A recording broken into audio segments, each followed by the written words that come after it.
गणराज मंडळ. गणराज मंडळाने यंदा केवळ देखावाच उभारलेला नाही, तर मनाला स्पर्श करणारा संदेशही दिलाय. यावर्षी मंडळाने निवडलेला विषय आहे भक्त पुंडलिकाची कथा. भक्त पुंडलिक आपल्या आईवडिलांच्या सेवेत इतका तल्लीन झाला होता की देवही त्याच्या दारी उभे राहून समाधानी झाले.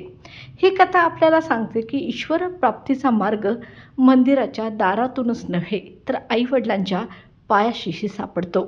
आजच्या धकाधकीच्या जीवनात मोबाईल आणि सोशल मीडियाच्या आहारी गेलेल्या तरुणाईला हा देखावा म्हणजे त्यांना जागं करणारी घंटा आहे.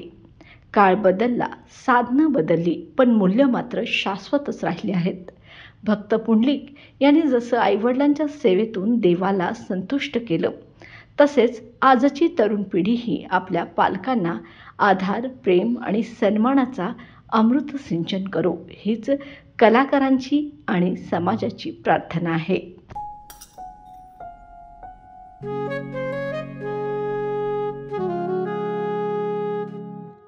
बाबा, आज येताना बासुंदी घेऊन या ना.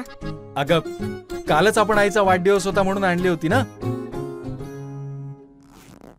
ऐकलं, गोकुळची बासुंदी पुन्हा खावीशी वाटतेय.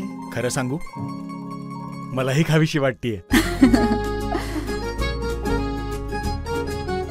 पुन्हा पुन्हा खावीशी वाटणारी गोकुळ बासुंदी.